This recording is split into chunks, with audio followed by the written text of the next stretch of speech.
اقرأ باسم ربك الذي خلق أعوذ بالله من الشيطان الرجيم بسم الله الرحمن الرحيم رب اشرح لي صدري ويسر لي أمري واحلل عقدة من লিসানি ইয়াফকাহু কওলি। অর্থ বুঝে কোরআন পড়ি এর ধারাবাহিক আয়োজনের আজকের ক্লাসে আপনাদের সবাইকে স্বাগত জানাচ্ছি। আজকের ক্লাসে সূরা কাহফ এর তৃতীয় পর্বে একটি আয়াত নিয়ে আলোচনা করব ইনশাআল্লাহ। ওয়া মা তাওফিকি ইল্লা বিল্লাহ আলাইহি তাওয়াক্কালতু ওয়া ইলাইহি উনীব। তো আমরা আজকের তৃতীয় পর্বে যে অংশ থেকে শুরু করব সেটি হচ্ছে ওয়া ইউনযিরাল্লাযীনা ক্বালু ইত্তাখাযাল্লাহু ওয়ালাদা। এই আয়াতটা ছোট একটি আয়াত। তো আমরা প্রথমে যদি দেখি যে এই আয়াতটাও শুরু হয়েছে মূলত ওয়া দিয়ে। তো ওয়া হচ্ছে আমরা আগের দুটি আয়াতে আমরা আলোচনা করেছি যে ওয়া হচ্ছে হরফে আতফু, অর্থাৎ এটি হচ্ছে কোঅর্ডিনেটিং কনজাংশন, সংযোজক অব্যয়। এটি দ্বারা সংযোগ করা হয় দুইটি ওয়ার্ড বা দুইটি ফ্রেজ, ক্লোজকে সংযুক্ত করে এটা। তো এই ওয়াটা এই জায়গায় কমন নেওয়া হয়েছে, অর্থাৎ ওয়াটা কমনের ক্ষেত্রে কাজ করছে। কারণ আমরা জানি যে দুই নং আয়াতে যে লি ইউনযিরা শব্দটা ছিল, সেই লিটা অর্থাৎ হরফে জারটা কমন নেওয়া হয়েছে, এই ওয়া দিয়ে সংযুক্ত করা হয়েছে একে এই ইউনযিরার সাথে। অর্থাৎ দুই নং আয়াতে যে লি ইউনযিরা অর্থাৎ লাম জের লি অর্থাৎ হরফে জার যেটা ছিল, ওই লি ইউনযিরা এই অংশটা যেটা লিটা ছিল, এই ওয়া এর পরে আবার এই লামটা উজ্জ রয়েছে এই জায়গায় লিটা উজ্জ হিডেন আকারে রাখা হয়েছে। হ্যাঁ, কারণ এই জায়গায় লিটা আমল করেছে। তার কারণ হচ্ছে আমরা জানি যে ইউনযিরু শব্দটা ছিল ইউনযিরু না হয়ে ইউনযিরা হয়েছে। আমরা যদি ইউনযিরু শব্দটা বিশ্লেষণ করি, আগের দুইটি আয়াত আমি দেখিয়েছি যে আরবিতে তিন বর্ণ বিশিষ্ট মূল ভার্ব হচ্ছে এই জায়গায় নাযারা মানে হচ্ছে মানত করা বা উৎসর্গ করা। হ্যাঁ, মানত বা উৎসর্গ করা মানত করা বা উৎসর্গ করা, এটা হচ্ছে তিন বর্ণ বিশিষ্ট মূল ভার্ব। আমরা যে কোনো আরবি শব্দের প্রথম যদি আমরা মাদ্দাটা ধরতে পারি, অর্থাৎ এর মূল হরফ কি, হ্যাঁ, তারপরে সেটি থেকে যদি আমরা এর মাসদার অর্থাৎ ফেলে মাদি মতলাক যে ফর্মটা, সেই ফর্মটা যদি আমরা জানতে পারি, তখন বাকি ফর্মগুলো আমরা গঠন করতে পারবো। তো আমরা এই ইউনযিরা এর যদি আমরা মাদ্দাটা দেখি, নুন, যা এবং র, এই তিনটা, তাইলে এই তিনটা শব্দ হরফ দিয়ে আমাদের কি তৈরি হলো? নাযারা। তাহলে নাযারা অর্থ হচ্ছে মানত করা বা উৎসর্গ করা। তো এটি তিন বর্ণ বিশিষ্ট। তো আমরা জানি যে সাফিক্স প্রিফিক্সের মাধ্যমে নতুন নতুন ফেল তৈরি করা যায় আরবিতে। হ্যাঁ, আমরা বাংলায় যেমন উপসর্গ অনুসর্গ যোগ করে নতুন শব্দ তৈরি করি, ইংরেজিতে সাফিক্স প্রিফিক্সের মাধ্যমে তৈরি করি। তা আরবিতেও এই এক এক ভাব থেকে এক একটা স্ট্রাকচার তৈরি হয়, অর্থাৎ ফেলের ভার্বের ক্রিয়ার এক একটা স্ট্রাকচারকে এক একটা ভাব বলে, ভাব দরজা। হ্যাঁ, তো এই ভাবগুলা আরবি ভাষায় মোট 43টি ভাব রয়েছে, তার মধ্য থেকে 21টি ভাব কোরআন মাজিদে ব্যবহৃত হয়েছে। তো সব ভাব সমান ব্যবহৃত হয় না, কিছু কিছু ভাব আছে যেগুলোর ব্যবহার অনেক বেশি। হ্যাঁ, যেমন এখন যেই ভাবটা আমি আলোচনা করব, ইফ আল ভাব বলা হয় একে। ইফ আল ভাবটা অনেক বেশি ব্যবহৃত হয়। তো এই তিন বর্ণ বিশিষ্ট মূল ক্রিয়ার পূর্বে যদি একটা হামজাতুল ওয়াসল যোগ করে দেওয়া হয়, একটা হামজা থাকে আগে, হ্যাঁ, তখন কি হবে? আংযারা অর্থ হচ্ছে সতর্ক করলো। হ্যাঁ, যদি আমরা সুনির্দিষ্টভাবে বলি যে সে সতর্ক করলো, এইটা আসবে। তো এই আংযারা অর্থ সতর্ক করলো অতীতকালের ফর্ম। তো এটাও মূল ভার্ব। তো একে যদি আমরা বর্তমান ভবিষ্যতে কনভার্ট করি, অর্থাৎ এটা হচ্ছে ফেলে মাদি, একে যদি আমরা ফেলে মুদারিতে কনভার্ট করি, অর্থাৎ বর্তমান ভবিষ্যৎকালের ফর্ম তৈরি করি, তখন এই হামজাটা চলে যাবে, আমাদের সূত্র অনুসারে একটা ইয়া চলে আসবে, ইউনযিরু, এটা আসবে ইউনযিরু। এখন কিভাবে আমরা এই ফর্মগুলো চেঞ্জ করব, অর্থাৎ আং দ্বারা থেকে অতীতকাল থেকে কিভাবে আমরা এর বর্তমানকালের ফর্ম সিগা কিভাবে তৈরি করব, এই বিষয়টা আপনারা যারা ইলমুস সরফ যারা একটু জানেন, প্রাথমিকভাবে অন্তত তারাও এই জিনিসটা পারবেন। আর যারা এই ইলমুস সরফটা শিখতে যাচ্ছেন তারা আমার এই চ্যানেলও পাবেন। আর আরেকটি চ্যানেল আছে আমাদের, সেটা হচ্ছে এটা আমি লিখে দেই, কোরআনের ভাষা। কোরআনের ভাষা আমাদের আরেকটা নতুন ইউটিউব চ্যানেল। এই চ্যানেলে এখন ইলমুস সরফের উপরে ক্লাসগুলো আপলোড করা হচ্ছে। সেটা আপনারা ইলমুস সরফ যদি আলাদা দেখতে চান তখন আপনারা আমাদের এই চ্যানেল থেকে আপনারা ইলমুস সরফের ক্লাসগুলো দেখে নেবেন। তো যাই হোক, তাহলে ইউংজিরু শব্দটা এই জায়গায় আছে। ইউংজিরু মানে সতর্ক করে অথবা করবে, সতর্ক করে অথবা করবে, এই অংশটা আসবে, এই অর্থটা আসবে। তাহলে ইউংজিরু শব্দটা এই জায়গায় ব্যবহার করা হয়েছে। কিন্তু আমরা যদি দেখি যে এই জায়গায় ইউংজিরু অর্থাৎ শেষের হরফের শব্দের শেষের যে র, এই র এর উপরে এই জায়গায় আছে দম্মা অর্থাৎ পেশ। কিন্তু আমরা এই জায়গায় দেখতে পাচ্ছি যে এই জায়গায় ইউংজিরা আছে, অর্থাৎ র এর উপরে ফাতহা অর্থাৎ জবর দেওয়া আছে, নসব হয়েছে। তো এর কারণ কি? এর কারণটাই হচ্ছে এই জায়গায় হিডেন আকারে লাম রয়েছে, কারণ ওয়া নেওয়া হয়েছে। ওয়া মানে এবং ওই আগের যে সূত্রটা হরফে জারের যে দ্বিতীয় আয়াতে যেই শব্দটা ছিল লি ইউংজিরা, ওই লিটা এই জায়গায় আবার কমন নেওয়া হয়েছে। হ্যাঁ, তাহলে এটা হিডেন আকারে কমন নেওয়া আছে লি ইউংজিরা। তো আমরা জানি যে হরফে জারের পরে যদি অর্থাৎ লামের পরে যদি ফেলে মুদারি আসে, হ্যাঁ, লি এর পরে যদি এই জায়গায় একটা হিডেন লি আছে,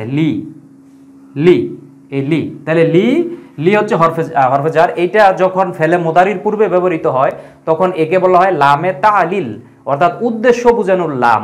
কোন উদ্দেশ্যে কাজটা হচ্ছে সেইটা বোঝানোর জন্য এই লামটা ব্যবহার করা হয়, এই জন্য একে বলা হয় লামে তালিল। যখন লামে তালিল হয় তখন এই ফেলে মুদারির শেষে পেশ না হয়ে সেটা নসব হয়ে যায়, সেটা জবর হয়ে যায় তখন, এজন্য লি ইউংজিরা হয়েছে। হ্যাঁ, অর্থাৎ লামের প্রভাবে লাম এই জায়গায় আমল করেছে, হ্যাঁ, এই ফেলের উপরে আমল করেছে, এই জন্য এই পেশটা জবরে রূপান্তরিত হয়েছে। তো যাই হোক, তাহলে ওয়া অর্থটা একই থাকবে, আর একটু চেঞ্জ হবে। লি অর্থ হচ্ছে এই জায়গায় তখন আসবে যাতে করে, অর্থাৎ উদ্দেশ্য বোঝাবে, যে কি কারণে কাজটা করতেছে উদ্দেশ্য বোঝাবে। হ্যাঁ, ওয়া এবং তাহলে ইউংজিরা যাতে করে সতর্ক করে বা করবে, যাতে করে সতর্ক করতে পারে, এটা আমরা লিখলাম যাতে করে সতর্ক করে, যাতে করে সতর্ক করে। আর ওয়া অর্থ তো এবং, এটা আমরা জানি কমন একটা ওয়ার্ড। তাহলে ওয়া ইউংজিরা এবং যাতে করে সতর্ক করতে পারে, ইউংজিরাল্লাযীনা। তো আল্লাযীনা শব্দটা এই জায়গায় ব্যবহার করা হয়েছে। তো আল্লাযীনা শব্দের অর্থ হচ্ছে যারা, তারা, যেগুলো, বহুবচন, অর্থাৎ এটা ইসমে মাউসুল যেটা আরবিতে বলা হয়, আর একে আমরা ইংরেজিতে বলি রিলেটিভ প্রোনাউন, অর্থাৎ হু, হুইচ, দ্যাট, যে, যারা, যেগুলা, এটা হচ্ছে বহুবচন প্লুরালে। আর এর সিঙ্গুলার হচ্ছে আল্লাযী অর্থ হচ্ছে একজন, হ্যাঁ, সিঙ্গুলার ফরম্যাটে আসবে রিলেটিভ প্রোনাউন। আর আল্লাযী এর বহুবচন হচ্ছে আল্লাযীনা, এই জায়গায় যেটা ব্যবহার করা হয়েছে, অর্থাৎ যারা তারা, এটা বোঝাবে, এইভাবে কথাটা আসবে। ওয়া ইউংজিরা এবং যাতে করে সতর্ক করতে পারে আল্লাযীনা যারা ক্বালু। তাহলে ক্বালু শব্দটা যদি আমরা একটু বিশ্লেষণ করি,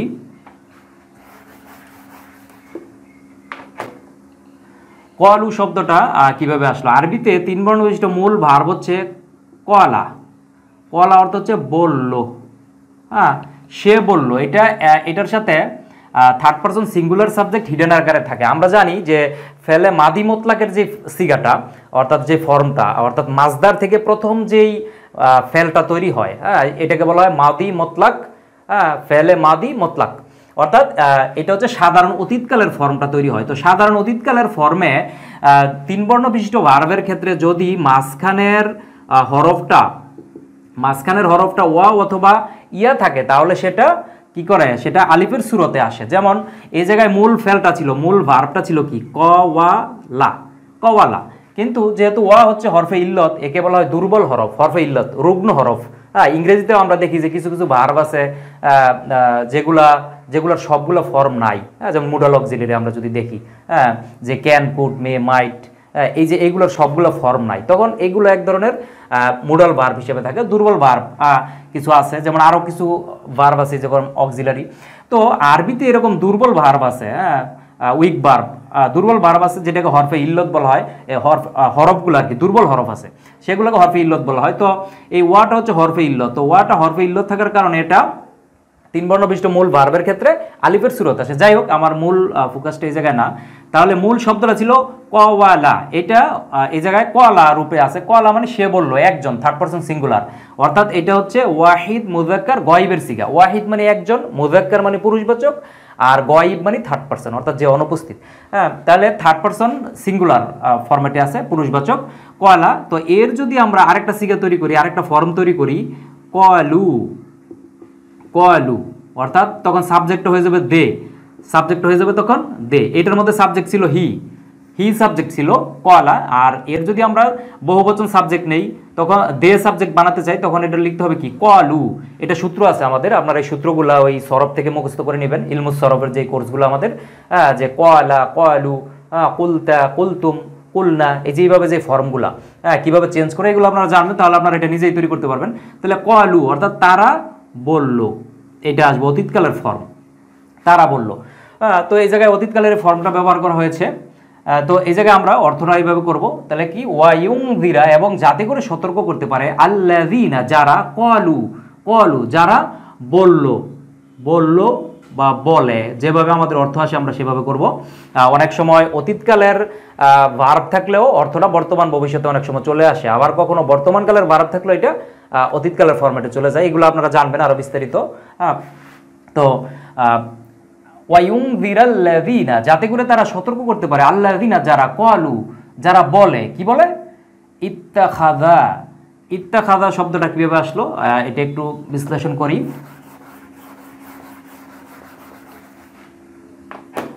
আরবিতে আমরা প্রথমে এর মাদ্দাটা নিব।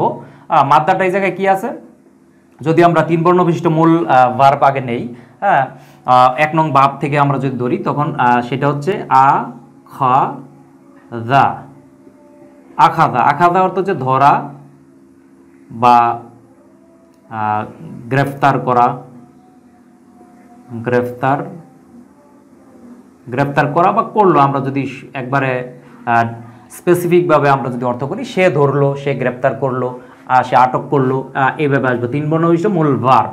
তো আমরা আগেই বলেছি যে আরবি ভাষায় মোট 43টি ভার্ব রয়েছে, অর্থাৎ ভার্বের স্ট্রাকচার রয়েছে। তার মধ্যে থেকে আমরা একটা 3 বর্ণ বিশিষ্ট মূল ভার্বের এক একটা ভাব থেকে এক একটা ভার্ব আমরা তৈরি করতে পারি। হ্যাঁ, যদিও প্রত্যেকটা ক্রিয়ার সবগুলো ভাব থেকে অর্থ আসে না, হ্যাঁ, ভবিষ্যতে আসতেও পারে কোনো কোনো ক্রিয়ার। যেমন এই ক্রিয়াটা আমরা যদি ধরি, এটা থেকে যদি আমরা 43টা এরকম স্ট্রাকচার তৈরি করি, তাহলে 43টা মূল ভার্ব তৈরি হবে।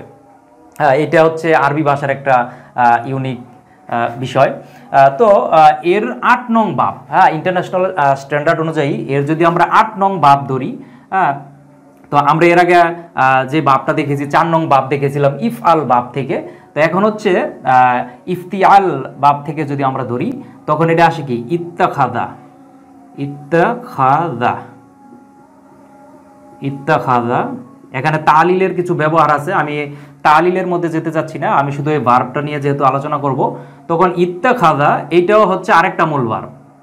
ইত্তাখাজা অর্থ হচ্ছে গ্রহণ করা, গ্রহণ করলো, হ্যাঁ, গ্রহণ করলো বা নিজের করে নিল, নিজের করে নিল, গ্রহণ করলো বা নিজের করে নিল, ইত্তাখাযা।